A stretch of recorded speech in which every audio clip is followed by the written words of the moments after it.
Hello everyone, कैसे हैं आप सभी। आशा करता हूँ अच्छे होंगे। जैसे कि आप सभी जानते हैं, मेरा नाम है किन रॉकेट। स्वागत है आपका प्रिसीजन आईएएस के इस यूट्यूब चैनल पे। आज का जो हमारा होगा वो सीएसआईआर को टारगेट करते हुए ये पॉलिटी की जो सीरीज है, ये नेक्स्ट वीडियो है। आज का जो हमारा टॉपिक होगा वो हम प्रेसिडेंट के ऊपर बात करेंगे। तो यहाँ पे अगर देखा जाए, सबसे पहले देखें कि तो संघ की कार्यपालिका में, यानी अगर बेसिक देखें तो संविधान का जो भाग 5 है, यहाँ पे संविधान का भाग 5 में, संविधान के भाग 5 में अनुच्छेद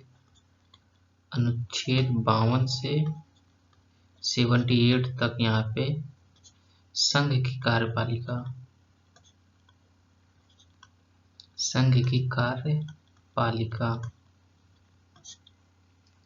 का यहाँ पे उल्लेख किया गया है, या कह सकते हैं वर्णन किया गया है। अब बात आती है संघ की कार्यपालिका में कौन कौन शामिल होता है। तो संघ की कार्यपालिका में शामिल होता है राष्ट्रपति, उपराष्ट्रपति, फिर इसके बाद आएगा प्रधानमंत्री, प्रधानमंत्री के बाद मंत्रिमंडल एंड फिर यहाँ पे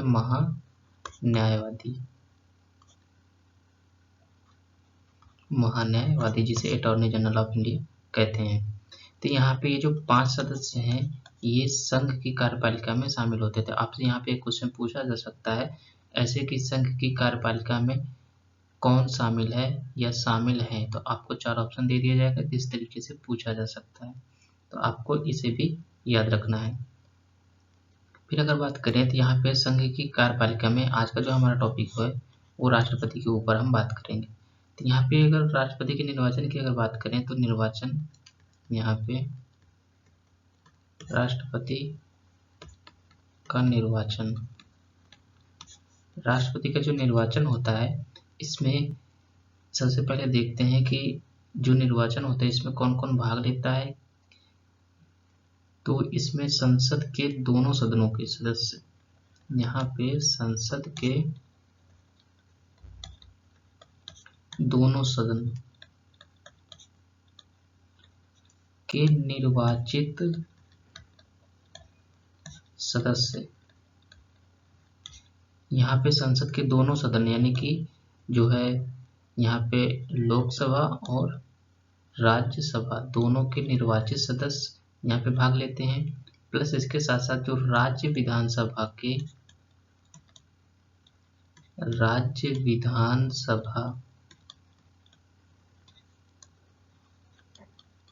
जो निर्वाचित सदस्य वो भी राष्ट्रपति के चुनाव में भाग लेते हैं।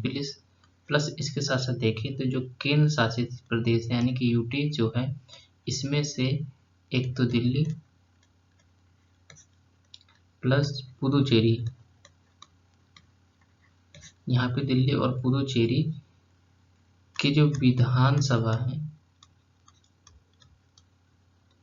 विधानसभाओं के निर्वाचित सदस्य, यहाँ पे दिल्ली और पुदुचेरी। अभी आप बात करें तो अगर जे.एंड.के की बात करें, जम्मू एंड कश्मीर की अगर बात करें, तो यहाँ पे अभी विधानसभा नहीं है। ये यहाँ पे इसका स्टेटस यूनियन टेरिटरी का दिया गया है, लेकिन जब इसे राज्य का दर्जा दिया जाएगा, प्रॉपर स्टेट का दर्जा दिया जाएगा, तो यहाँ पे भी जो विधानसभा का जो चुनाव होंगे तो वो भी यहाँ पे राष्ट्रपति के निर्वाचन में भाग लेंगे। इस चीज को भी आपको याद रखना है। लेकिन अब अगर वर्तमान पोजीशन पे देखा जाए, करंट कॉन्टेक्स्ट में देखा जाए, तो यूटीज में दिल्ली और पुदुचेरी के जो विधानसभा के जो निर्वाचित सदस्य होते हैं वो केवल राष्ट्रपति के चुनाव में भाग यहाँ पे लेते हैं। प्लस एक चीज आपको और यहाँ पे ध्यान देना है, जो राष्ट्रपति का जो चुनाव होता है इसमें अनुपातिक प्रतिनिधित्व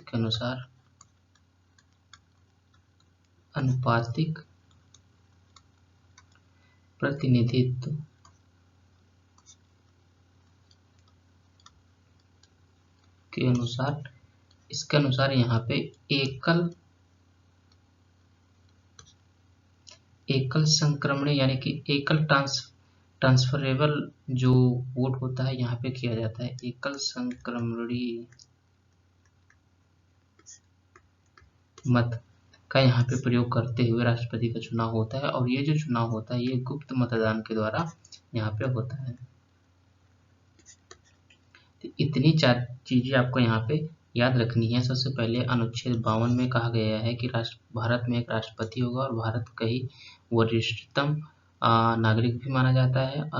इसका उल्लेख भाग 5 में दिया गया है। भाग 5 में अनुच्छेद 52 से 78 तक संघ की कार्यपालिका में निम्नलिखित शामिल होते हैं, जैसे कि राष्ट्रपति, उपराष्ट्रपति, प्रधानमंत्री, मंत्रिमंडल और महान्यायवादी शामिल होते हैं। फिर अगर निर्वाचन की बात करें, राष्ट्रपति के निर्वाचन में कौन कौन भाग लेता है?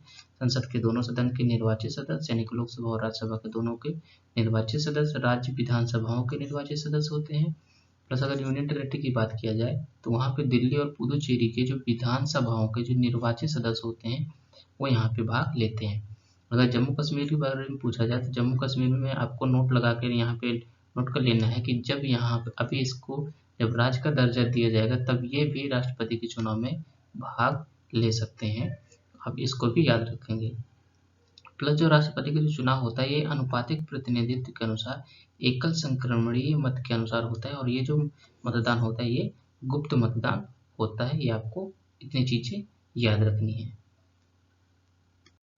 यहाँ पे मैं आपको एक चीज़ की और क्लियरिटी देना चाहता हूँ, जैसे कि ये प्रेसिडेंट का जो टॉपिक है ये बहुत बड़ा ही टॉपिक है। हम इसको अपनी एग्जाम के रिक्वायरमेंट के अकॉर्डिंग, अपने सिलेबस के अकॉर्डिंग हम इसको कवर करेंगे।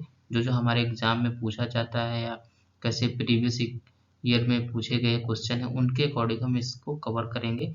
और वैसे देखा जाए तो ये बहुत ही बड़ा टॉपिक है, इसको एक क्लास में कवर करना मुश्किल ही है। तो हम इसके अपने रिक्वायरमेंट, एग्जाम के रिक्वायरमेंट के अकॉर्डिंग इसको कवर करेंगे। फिर अगली बात आपको याद रखनी है, अभी हमने सिंगल ट्रांसफरेबल वोट तक की बात की है जो गुप्त मतदान के द्वारा यहाँ पे होता है। फिर अगर राष्ट्रपति के जो निर्वाचन में यहाँ पे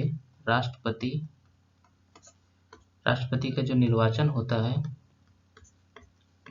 राष्ट्रपति के निर्वाचन में अगर कोई विवाद होता है तो यहाँ पे सुप्रीम कोर्ट को ही यहाँ पे अधिकार दिया गया है कि निर्वाचन के संबंध में सुप्रीम कोर्ट ही मामला देख सकता है, और इसका निर्णय ही, सुप्रीम कोर्ट का निर्णय ही अंतिम निर्णय माना जाएगा। तो इस चीज को भी आपको यहाँ पे याद रखनी है। प्लस अगर अगले पॉइंट की अगर हम बात करें तो जिसमें से अगर राष्ट्रपति की चुनाव के लिए क्या क्या योग्यताएं होती हैं,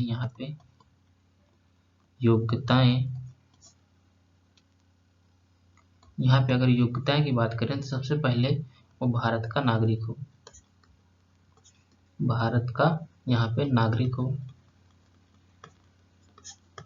सबसे पहले भारत का नागरिक हो। फिर दूसरा 35 वर्ष की आयु होनी चाहिए, 35 वर्ष की आयु ये होनी चाहिए। फिर अगर तीसरी अगर हम बात करें तो यहाँ पे जो लोकसभा होती है,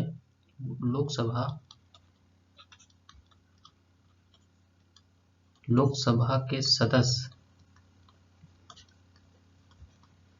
के रूप में निर्वाचित होने की योग्यता रखता हो। तीसरी चीज आपको ये याद रखनी है कि अगर कोई भी राष्ट्रपति के चुनाव में कैंडिडेट बन रहा है या खड़ा हो रहा है राष्ट्रपति के चुनाव के लिए, तो भारत का नागरिक हो, 35 वर्ष की आयु उसने कंप्लीट कर चुकी हो, और लोकसभा के सदस्य के रूप में निर्वाचित होने की उसके पास योग्यता होनी चाहिए।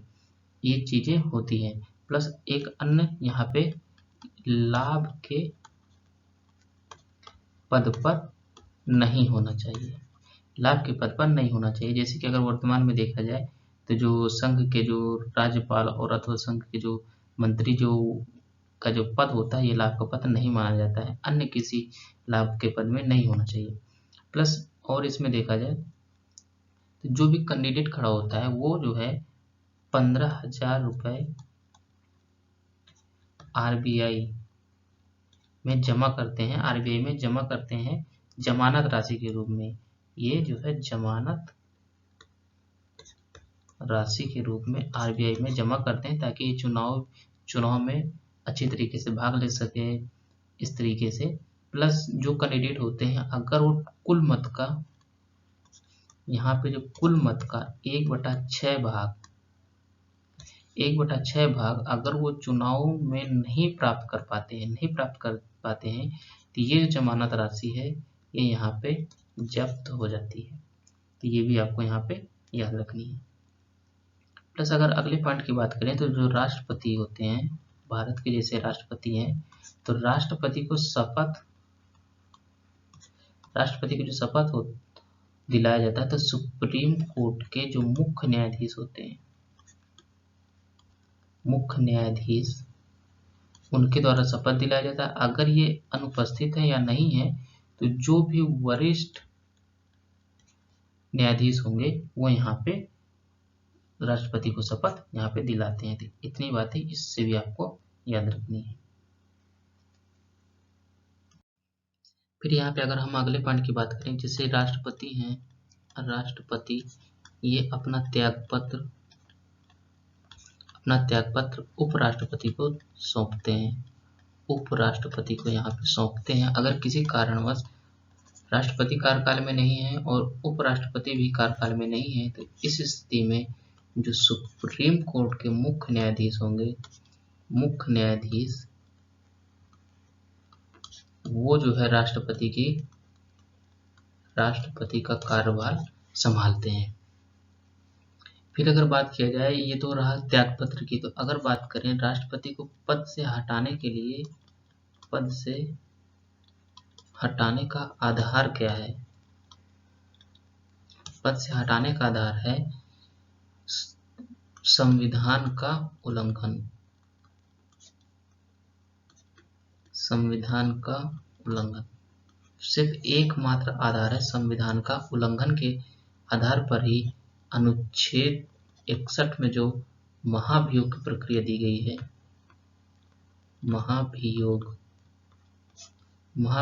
की जो प्रक्रिया दी गई है अनुच्छेद 61 में, इसके माध्यम से हटाया जा सकता है। लेकिन महाभियोग का जो प्रस्ताव है इसके लिए पहले जो जिस भी सदन में पेश किया जा रहा है, जैसे मान लीजिए लोकसभा में प्रस्ताव प्रस्तुत किया जा रहा है महाभियोग का जो प्रस्ताव है लोकसभा में प्रस्तुत किया, तो यहाँ पे 1/4 सदस्यों का, 1/4 जो सदस्य हैं इनके इस प्रस्ताव में हस्ताक्षर होने चाहिए। ये अनिवार्य है कि तभी ये महाभियोग की प्रक्रिया लोकसभा में शुरू की जा सकती है। प्लस ये जो महाभियोग है ये लोकसभा और राज्यसभा कहीं भी शुरू किया जा सकता है। ये प्रस्ताव लोकसभा या राज्यसभा किसी भी सदन में इसको प्रस्तुत किया जा सकता है, लेकिन शर्त ये है कि जिस भी सदन में प्रस्तुत किया जा रहा है वहाँ पे उस सदन के 1/4 सदस्यों का हस्ताक्षर होना चाहिए। प्लस इसके साथ साथ 2/3 सदस्य, जो 2/3 सदस्य हैं इसे पारित करते हैं। पारित करने में 2/3 बहुमत के साथ, यहाँ पे 2/3 बहुमत के साथ पारित किया जाता है दोनों सदनों से, 2/3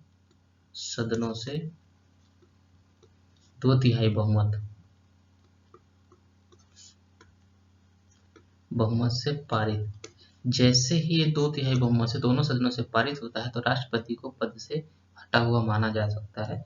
अब इतनी बातें भी आपको यहाँ पे याद रख सकते हैं। तो इस प्रकार से आप ये कह सकते हैं कि ये जो संसद की जो अनुच्छेद 61 है इसको ये भी कहा जा सकता है संसद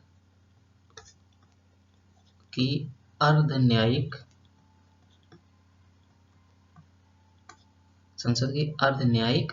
प्रक्रिया है, संसद की अर्धन्यायिक प्रक्रिया है। आप इसको भी यहाँ पे याद रखेंगे। अभी अगर बात करें जो राष्ट्रपति के जो निर्वाचन में जो भाग लेते हैं, वे जो जब राष्ट्रपति पे महाभियोग की प्रक्रिया शुरू होती है वो यहाँ पे भाग नहीं लेते हैं। यानी कि महाभियोग की प्रक्रिया में वो लोग भाग लेते हैं जो निर्वाचन में भाग नहीं लेते हैं। इसको भी आपको याद रखना है। प्लस यहाँ पे आप नोट लगा करके अगर नोट्स बना रहे हैं तो इसको भी लिख सकते हैं कि अभी तक किसी भी राष्ट्रपति पर महाभियोग नहीं लगाए गए हैं। आप इसको भी यहाँ पे याद रख सकते हैं। ये इम्पोर्टेंट है क्योंकि ये कई बार आपको कंफ्यूज भी कर सकता है, तो आप इसको जरूर याद रखिएगा।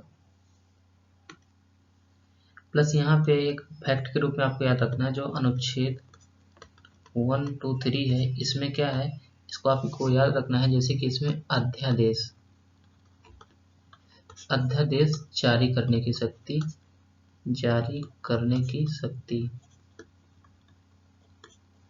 अध्यादेश जारी करने की शक्ति राष्ट्रपति के पास है। प्लस दूसरा आपको यहाँ पे याद रखना है कि जो अनुच्छेद 75 है, इसके अंतर्गत जो मंत्रिपरिषद होती है, तो मंत्रिपरिषद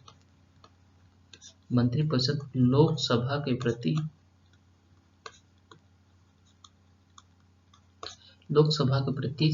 सामूहिक रूप से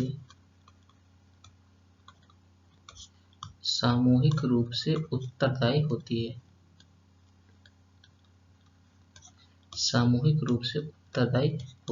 आपको यहाँ पे ये याद रखना है कि लोकसभा के प्रति है, आप संसद से कंफ्यूज हो सकते हैं, क्योंकि अनुच्छेद 75 में कहा गया है कि मंत्रिपरिषद जो होती है लोकसभा के प्रति सामूहिक रूप से उत्तरदायी होती है। आप यहाँ पे कीवर्ड याद रखेंगे कि वो जो है लोकसभा है, ना कि संसद। प्लस अगर अगले फैक्ट की बात करें तो यहाँ पे आपको याद रखना है, जैसे कि अभी तक के जो 2 बार राष्ट्रपति जो हुए हैं, जो 2 बार लगातार राष्ट्रपति हुए हैं, वो यहाँ पे डॉक्टर राजेंद्र प्रसाद, ये आपको याद रखना, लगातार 2 बार अभी तक के राष्ट्रपति रहे हैं। लेकिन अगर पूछा जाए कार्यकाल के दौरान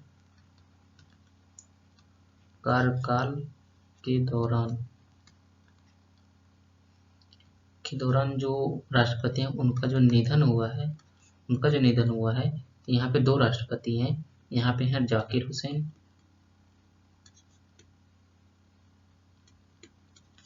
हुसैन और यहाँ पे हैं फखरुद्दीन अली अहमद साहब।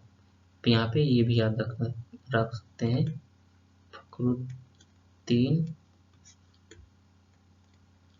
अहमद अली। तो ये 2 ऐसे राष्ट्रपति हैं जो अपने कार्यकाल के दौरान इनका निधन हो गया है। प्लस एक और है यहाँ पे फैक्ट, आप इसको भी याद रख सकते हैं, जैसे कि जो लोकसभा के जो अध्यक्ष थे, लोकसभा के अध्यक्ष प्लस निर्विरोध, यहाँ पे जो अध्यक्ष और जो निर्विरोध यहाँ पे जो राष्ट्रपति रहे हैं, आप यहाँ पे देख सकते हैं कि निर्विरोध जो राष्ट्रपति रहे हुए हैं, उनका नाम आई थिंक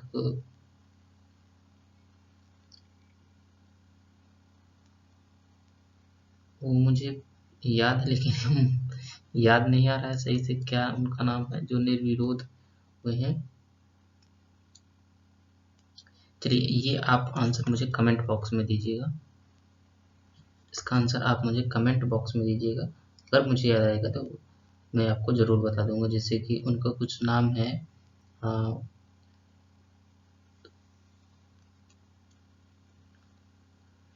आई थिंक यहाँ पे जो संजीवन रेड्डी ऐसे कुछ करके, रेड्डी मैं आपको कीवर्ड बता दे रहा हूँ, रेड्डी करके नाम है, वो शायद हैं यहाँ पे जो निर्विरोध और लोकसभा के जो अध्यक्ष थे वो राष्ट्रपति बने थे। तो यहाँ पे ये हमारा रहा यहाँ पे आज वीडियो का एंड। चलिए मिलते हैं नेक्स्ट वीडियो में, तब तक के लिए धन्यवाद। आप चैनल पर नए हैं तो सब्सक्राइब जरूर करिए।